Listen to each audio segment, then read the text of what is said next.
All right, good morning, grade 12s, and welcome to STEM Lockdown Digital School. My name is Sibusiso Masumbuka, and I will be the grade 12 life orientation educator. Today, we're going to be looking at the topic of democracy and human rights. Depending on the textbook that you guys are using, it is chapter 7, and we're going to be looking at democracy and human rights. I hope you guys are willing to engage in today's topic and again, a lot of the stuff that we're going to be discussing today is quite sensitive. So, can I ask that we practice cordial respect for one another? And guys, I would like to interact with you in today's lesson. So, it'd be nice to read some of your responses on the Q&A and participate. Later on, I've got a nice Zumba lesson for you guys, a video lesson. It would be nice for you to join in on that. It's a 3-minute clip and you guys can enjoy yourselves. And obviously, it's so important for us to keep fit. I'd like to welcome all the learners that are joining us, as well as the learners that are joining us on Microsoft Teams. Welcome to the learners that are joining us for the very first time. And welcome to those learners that have been joining us in the last couple of weeks. My email address is sibusisomasumbuka@ymail.com. Should you have any questions on or concerns regarding grade 12 life orientation, please feel free to contact me and I will respond as soon as I can. All right, so today, with today's topic on democracy and human rights, we're going to be looking at what does it mean to be a responsible citizen. All right, so as you guys know, that when you're born in South Africa, you gain citizenship. When you fill in those forms where they ask you about citizenship, you will then say that you are South African. We're going to be looking at how you can evaluate your position on discrimination and human rights violations. We're going to be looking at how you're going to be learning how to participate in discussions, projects, campaigns, and events which address discrimination and human rights violations. We're going to be looking at, you're going to learn how to evaluate the outcomes of campaigns and events as well. Hardy, can I please ask you to mute your mic? For the chat. Please ask your questions on chats. All right.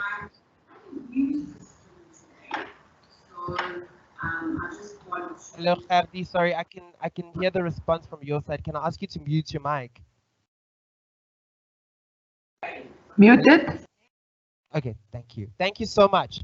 All right, so we're going to be looking at what does it mean to be a responsible citizen. As you guys know, if you are South African, you know that we live in a democratic country, and what democracy means is that everyone in the country who's eligible to vote, a lot of you guys are 18 or be turning 18 or be turning 18 next year, will be eligible to vote in national elections as well as provincial elections and local elections as well. This is when you decide who is going to govern us. All right. So it's so important for you to know how you, as a South African citizen, can take part in some of the rules and laws and obligations that we have by our country. It's so important for us to become responsible citizenship. The reason why we teach this topic in grade 12 is that a lot of the people, a lot of the learners who leave high school are like, oh well, I'm done with school. Um, and how do I participate in school? Or they actually do not participate in South African democracy and human rights as well. So we're going to look at what does it mean to be a responsible citizenship and how you can deal with discrimination and how you can challenge human rights violations. All right. So let's have a look at the keywords that we're going to be using today. Um, um, that will be included in today's lecture or lesson. Campaigns are a planned series of actions intended to achieve a particular aim. Events are planned occasions or activities. Violations is when you are interfering with a person's rights, doing something that is against the law. And then projects are planned activities that have a specific purpose to improve something, usually take place over a long time. So let's have a look at what does it mean to be a responsible citizen. So responsible citizenship means that you do your duty as a citizen. So we all have a duty as South Africans. Um, where you fulfill your responsibilities. And you do what is right or expected of you as a citizen. And our responsibilities are um, that you are aware of and respect and promote human rights. You are concerned about the welfare of others. You take part in campaigns, projects, as well as events that fight against the violation of human rights. You obey the law. You participate in civil and political activities, as well as voting in elections, and obviously then paying your taxes.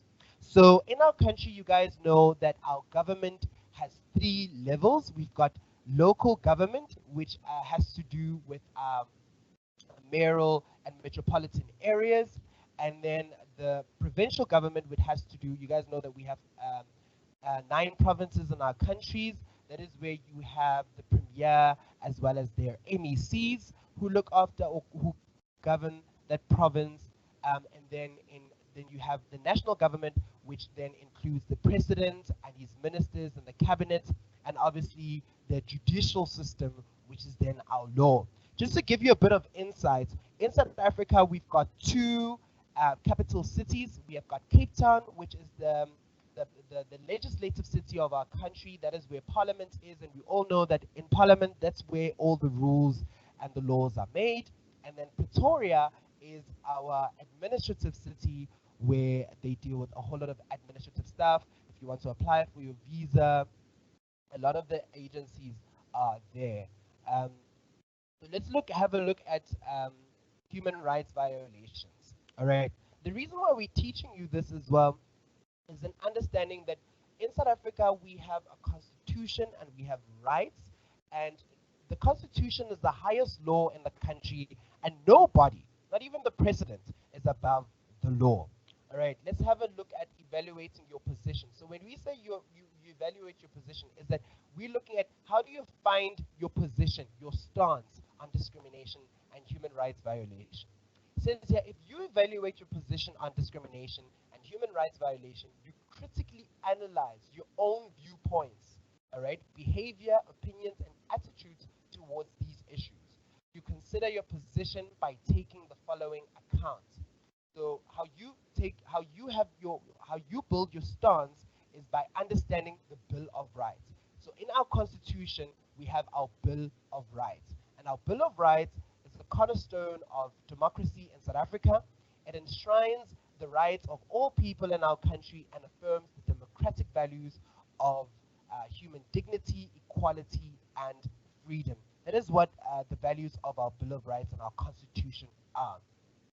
And some of the examples of the rights that we have is the right to be treated equally. That means that you treat every single person the same.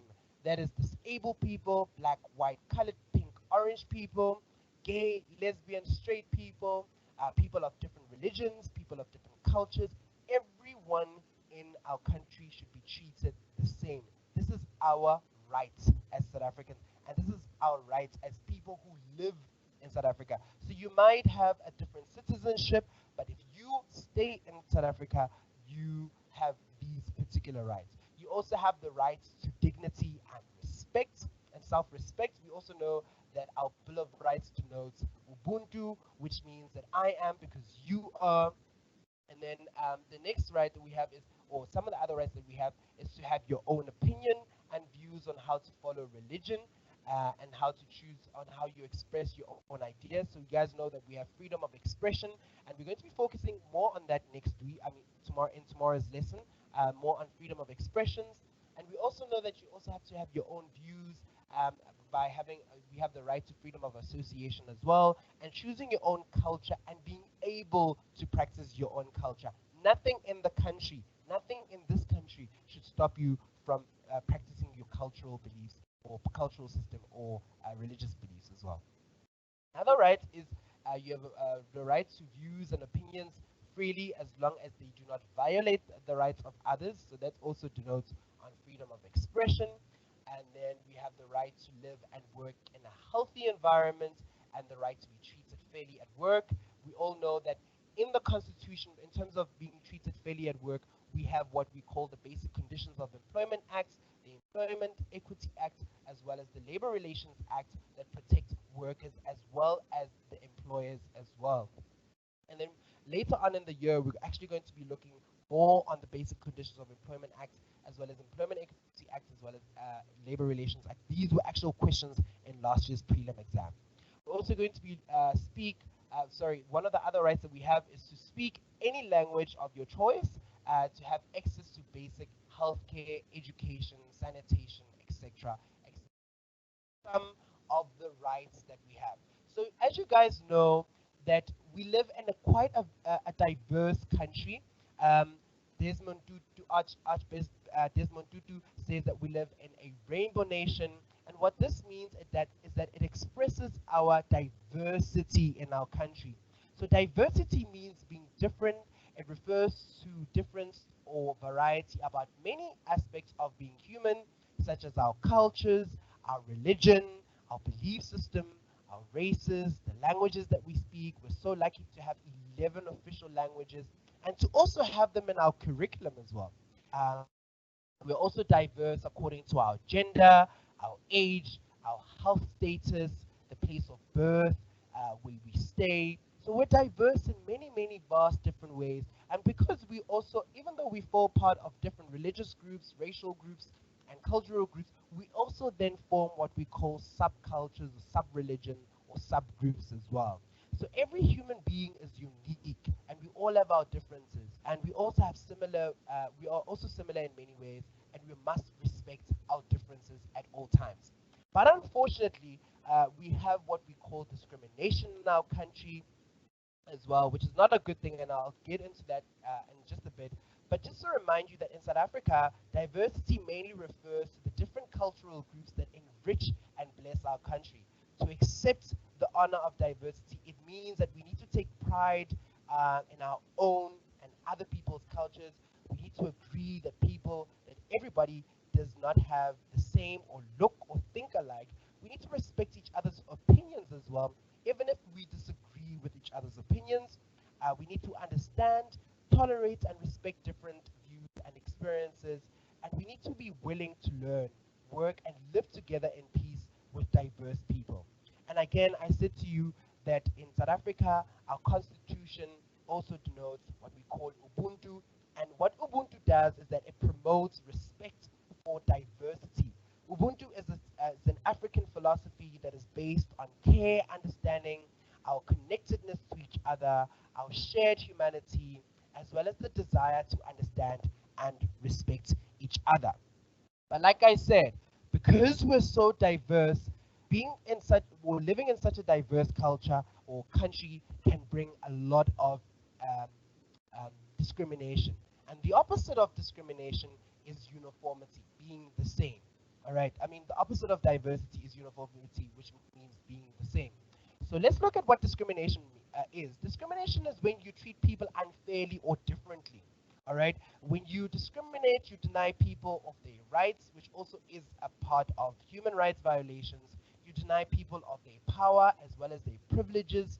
So to discriminate is to violate or abuse other people's human rights, and often discrimination is based on ignorance. The reason why we discriminate against each other is because we are ignorant, and people can be discriminated not only due to race and gender, but also because of their health status. So somebody could have HIV and AIDS. They could be living with HIV and AIDS, or tuberculosis, or TB, or living with albinism, or belong to different cultural groups as well.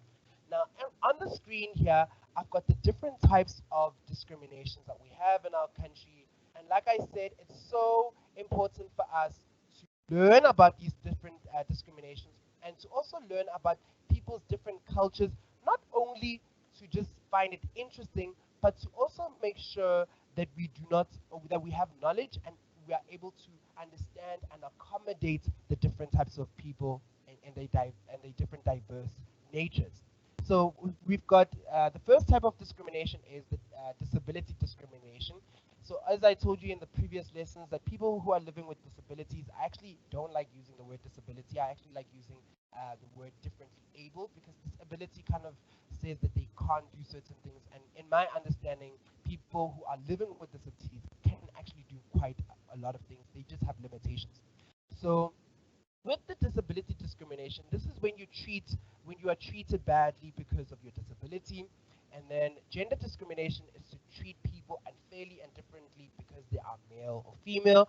This is when matriarchy and patriarchy come into place. Patriarchy is when men are put forth in society, and matriarchy, for example, a lot of our cultures, a lot of the South African context, we're actually taught to live, or we have a patriarchal society, whereas in other countries such as Thailand, they actually have a matriarchal system where women are leaders or rulers and are brought forth in society. All right. Again, remember we need to treat each other equally. And then racial discrimination is the discrimination that is based on a person's race, where one race believes that it is better than other races. And then we also have this religious discrimination. This is when you discriminate against somebody because of their just beliefs and their religion.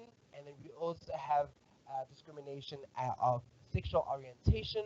For example, this is also known as homophobia, which is the prejudice against people who have same-sex relationships. We also have what we call stigmatization. This is the harmful attitudes and the abuse towards others based on misinformation. So you may be stigmatized not only because you're black or white or pink, but you may also be stigmatized because you may be living with HIV. Um, so we, I mean, the recent stigma that we have right now in COVID-19 times is that a lot of people like to stigmatize a lot of health workers that are helping us, obviously because with them being more prone to getting COVID-19, a lot of people don't like to be around people who are health workers. That is a form of stigma because, I mean, health workers definitely know how to protect themselves as well, even though we've heard of cases of them being infected with COVID-19 as well. Right. We also have discrimination in the workplace, and this is by hiring or promoting people or giving work or terminating people's contracts or paying people differently and harassing people at work. All right, so we have this quite often. And then we also have xenophobia. In South Africa, we've been exposed to quite a lot of xenophobic attacks in the last few years. And xenophobia is basically the prejudice against refugees or foreign nationals. It is hatred and fear of foreigners and strangers. And guys, we shouldn't be xenophobic. We should accept people who come from different parts of the world because we have a lot to learn from them. And also, we also don't want this to happen to us when we go to other countries. And we've heard about recent events of people who are working in China, South Africans who are working in China, and them being xenophobic to them, saying that they're the ones that are spreading this COVID-19 virus.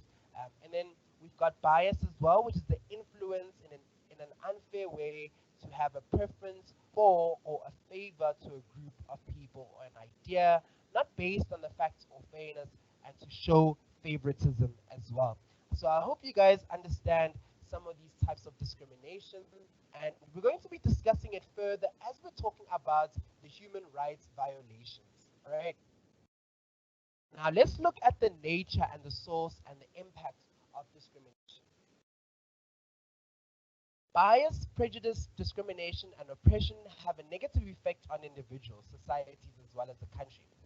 Like I said, prejudice is when you're judging people on the basis of untruths and differences. Be prejudiced is to prejudge without finding out the truth. So I would like to see if you guys could just comment on the chat box. What are some of the examples of prejudging, of being prejudiced? All right, and then a stigma is the harmful attitudes and abuse of others based on misinformation and ignorance. I would like for you to give me some examples of stigmas that are going around. I gave you one of people living with HIV and the one on health workers currently. And then racism is the prejudice or discrimination based on person's race. Give me examples there. But again, guys, please be sensitive. This is a learning platform. All right, and then we also have bias, which is to influence in an unfair way. And then oppression also means to be kept down by unjust use of force or authority. So you may be oppressed because of your culture as well. And then just to give you another new word that you guys can learn, I learned this when I was still studying in university, it's called ethnocentrism. Ethnocentrism is when you think your ethnic group or your cultural group is better than another group.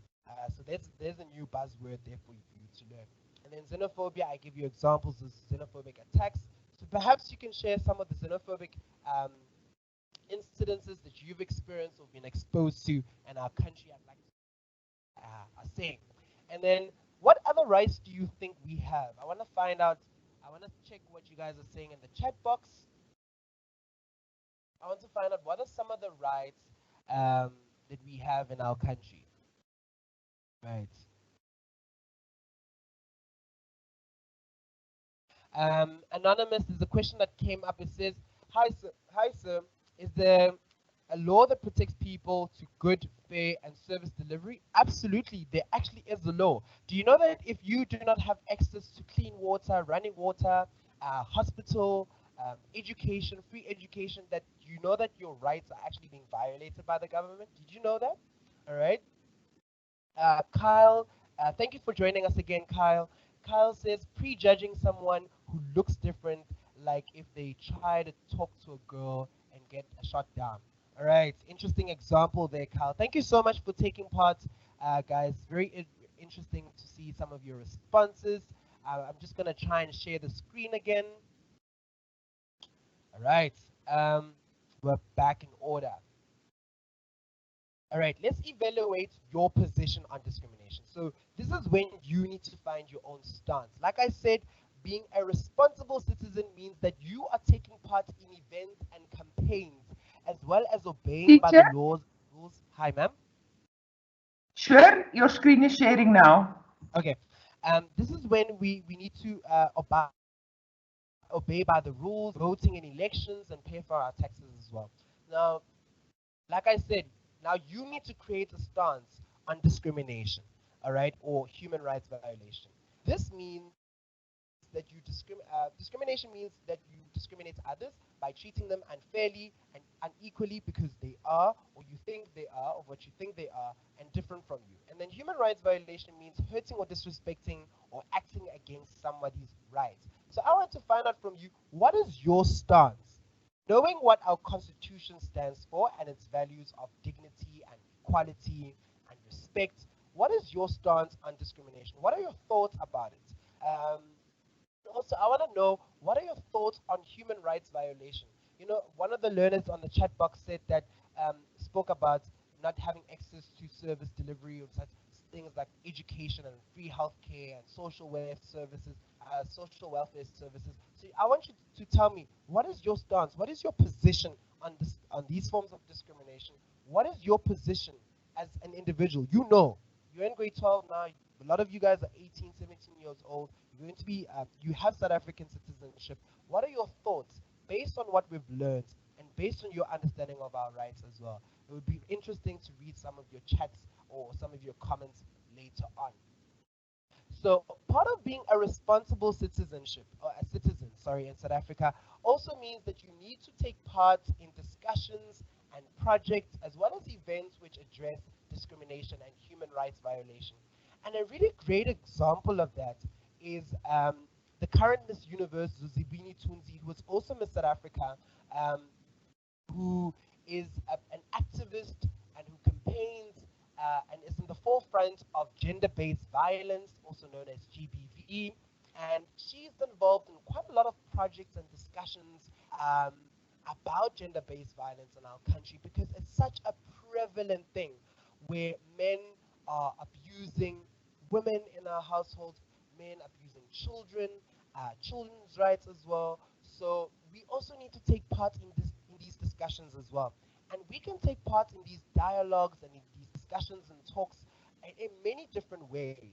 And it's so important for us to have opinions. And the only way we can have opinions is by having facts. The facts that we have about certain things is what supports our opinions. Because we can all have an opinion, and we all have the right to having an opinion. But our opinion can sometimes be invalid if we don't have facts. And there are different ways in which you guys can get involved in these discussions in a formal way and in an informal way. For example, online discussions. like how we're doing now, social media threads on Twitter and on Facebook. We've seen when we had like the big crisis of gender-based violence last year, towards the end of last year, how Twitter and Facebook just went on a rampage of people just expressing their opinions and their viewpoints against gender-based violence. And that is when, as a country, we get to stand together, and that is what it means a responsible citizen. And then we also have radio programs, talks, and on workshops, as well as organizations such as the Human Rights Commission, which has discussions with the government as well. And guys, in grade 11, you guys learned about advocating or advocacy, as well as lobbying, which is when you are having an influence on some of the decisions or the things that you want government to change or implement as well. Another way in which you guys can take part in being a responsible citizen to address things such as discrimination and human rights is by getting yourself involved in different projects. Now, like I said yesterday, we spoke about volunteering, and a lot of these volunteering groups or social entrepreneurs try to cover some of the social issues that we have, and they create projects where we can involve to fight against discrimination and other types of human rights violations. Projects that help people whose human rights have been violated usually run over a long time and even years. Take example the project of the 16 days of activism against women and child abuse. That is a project that we can use as an example. Um, they are run by what we call non-governmental organizations, universities, or faith-based organizations. For example, the Orange Farm Human Rights Advice Center or the Youth Rights Project. There's many other projects. If you guys know of any other projects that try and address the issues of discrimination and human rights violation, I would like to read some of what the projects that you know of, so that it's also nice to share with other learners that are on this platform, so that we are made aware of these things as well. Right. Let's look at how you can participate in these discussions on projects as well as events. So a campaign is when it's a series of actions that intend to change something. A campaign can be for or against something.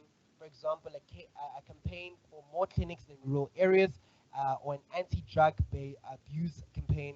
Um, for example, in your textbook or in the Focus textbook, there's the Piermont School Support Program and the Demand for Dignity campaign as well. These are just some of the campaigns that help fight against discrimination and human rights violation. There's a whole lot of other campaigns that you guys can get involved in as well. So if you guys can also let me know of some of the other campaigns that we know of. And then some of the events that you can be a part of.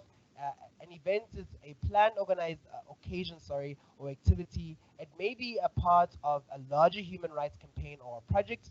An event may be organized for an anniversary or something, such as the Sharpeville massacre that we had, or a particular public holiday, such as Human Rights Day or Women's Day. These include marches, parades, and festivals, as well as prayer services. Right here, I've got a picture of people who usually in South Africa we have what we call gay pride, where people celebrate and fight against the human violation of discrimination against people based on a sexual orientation as well. And we have it in all different types of different parts of our cities in our country. This is just some of the events that take place as well. All right. I hope you guys are following through with that. And then I have a bit of an activity. This is an example of a campaign also based on gender-based violence, as well as the abuse of women. And we have a lot of cases of women being raped. Just some of the stats in South Africa say that in every three women gets raped in our country. Really, really alarming and really, really sad to know that in our country, where we have a constitution that says that we are able to live freely, where we are able to be treated equally, and we're supposed to be treated with dignity, that such things still happen. So last year, there was a campaign that was done by Joe Public, which is an advertising agency, and I want us to read the article together. It says, awareness campaign launched in Sandton against women abuse. Women dressed in all black stood in pouring rain and formed a row holding placards with headlines of news about women abuse. The women from communication agency Joe Public United are launching a campaign against women abuse. The campaign is being launched on Thursday, a day after Human Rights Day. Placards reading 360 women are abused daily, raped by her boss, and student raped after drink spiked were held by women dressed in black. Joe Public United Lungile Gunundu says that they launched it in Santon on Greyston Drive because it's a busy road. We are raising awareness on behalf of people opposing women abuse, and we are just trying to stop the abuse against women. Bunundu says they hope that the campaign will do something to decrease the abuses perpetrated against women. We should be aware of Human Rights Day, and we should try and stop women abuse as well as domestic violence that happens that has been happening. The campaign was sparked by a receipt shared on social media called Bill of Rights, and then the receipt has an estimate of people killed and injured during the apartheid time. All right. So now I want to find out from you, why is there a campaign to stop violence against women? Why do you think there's a campaign that is brought up to stop the violence against women? All right. Number two, what do you think can be done to ensure that the rights of women are not violated? I need you to give me 5 practical suggestions. Why do you think can be done to ensure that the rights of women are not being violated? I can see the spelling error there. Please pardon me for that. All right. Number three says, give the women of Joe Public United advice on how they can improve their campaign. All right. Obviously, this was all over social media, but unfortunately, we all know that people in rural areas who are also exposed to gender-based violence or rape and all sorts of things may not have social media or may have not been aware of such things. And we know that Greyston Drive or Santon is more of an affluent area where people can be made aware of this. But what do you think about the people that stay in rural areas or are not aware of such campaigns? I want you to give me suggestions. I want you to give the people of Joe Public United advice on how to improve on this campaign. I want you to motivate your suggestions as well. So please interact with me. I'll give you a chance to answer, and I will read some of your responses in a GIF. For now, a physical education activity for you. So I want you to get up. It's a 3-minute Zumba class. Take part in it, dance, have fun, enjoy. I don't know if you'll be able to hear the audio, but I'm sure you'll be able to see the visual, and um, and I will try and organize for the sound to play. But please enjoy, and I'll see you guys in 3 minutes. And remember, I would like to hear what some of your responses are to the questions that I had asked in that activity, and I'll go back to them again so that we can revise on them again. All right, so I hope you're ready for some Zumba.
All right. I hope you guys enjoyed that. It was a really nice break from what we were learning. But again, I want us to go back to that activity. Let me know if you guys like the Zumba class. I will have it up on the Africa Teen Geeks website, and you guys can watch more Zumba classes. You guys can watch these on YouTube. I think this is a quite a fun way to sort of keep fit and active in a very nice way as well. Again, we were looking at an article that was published when women from Joe Public United, an advertising and marketing agency, were campaigning against women being raped, as well as women being discriminated and women being abused. So I want to find out from that I asked, why is there a campaign? Why do you think there's a campaign against women abuse, against the violence against women? And then I also want to find out, what do you think can be done to ensure that the rights of women are not violated? I want you to give me practical suggestions. And remember when we went through the different examination writing skills, I said to you, suggestions do not always have to be things that can work, but your suggestions need to be based on you having knowledge and facts about particular topics. And then number three says, give the women at Joe Public United advice on how to improve their campaign. How can they reach out more to people?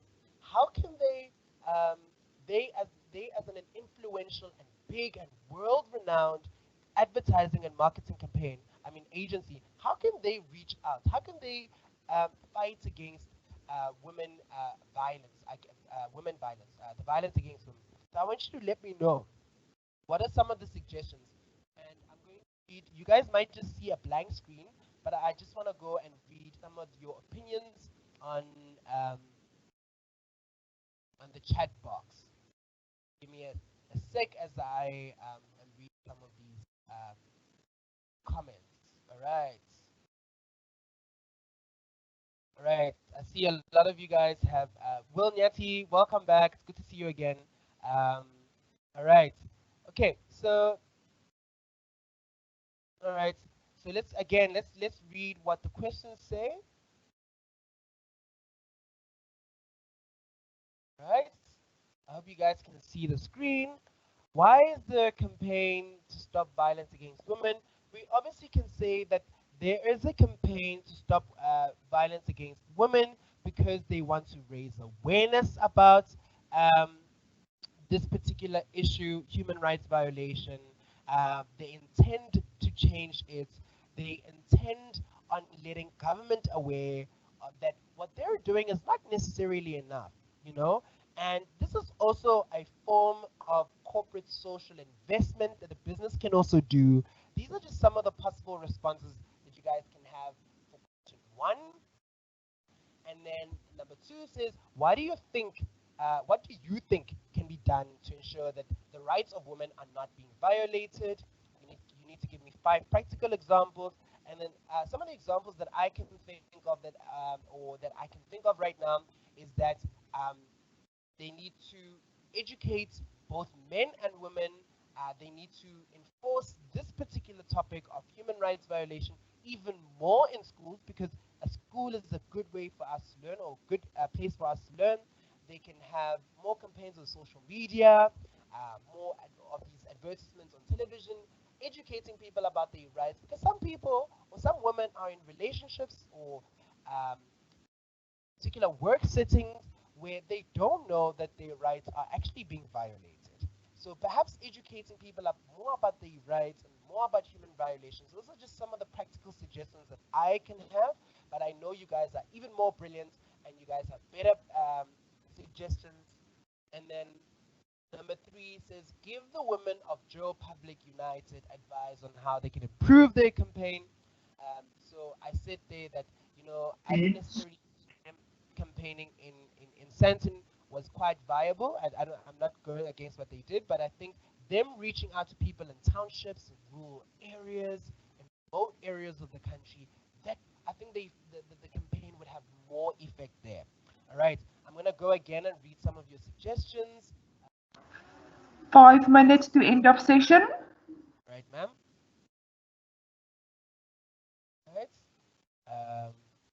All right.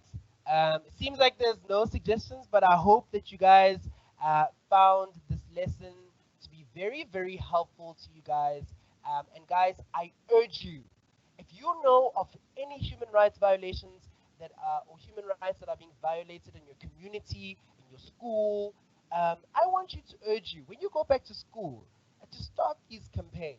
You can even have a campaign against um, animals, animal violation, animal rights violation, because we all know that sometimes people don't look after their animals and their pets and all that stuff. So you can have many different types of campaign, and I urge you, um, if you fall part of the Representative Council of Learners in your school, the RCL committee, I want you to go in there because the reason why we have an RCL committee is actually in the Constitution. It's constituted. Every school in South Africa should have an RCL committee where they're able to influence the decisions that are made by the SGB, the school governing body, the issues that follow through with the code of conduct. So I want you to actually go back. It's a challenge. Go back to school.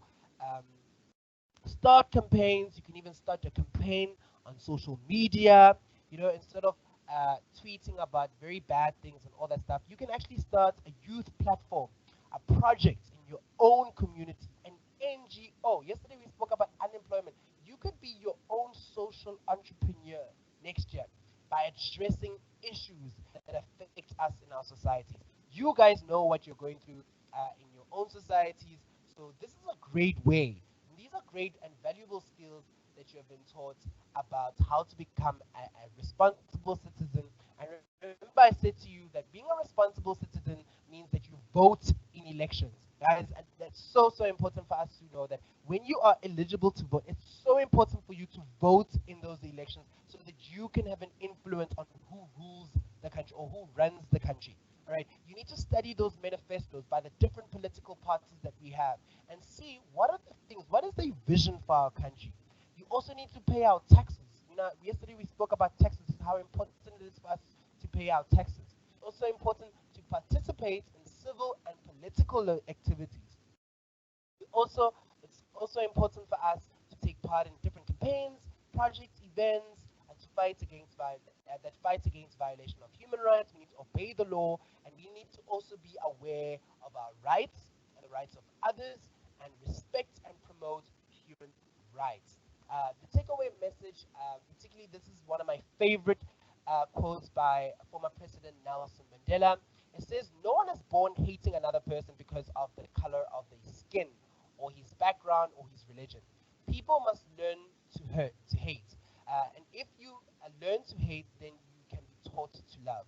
For love comes more naturally to the human heart than its opposite."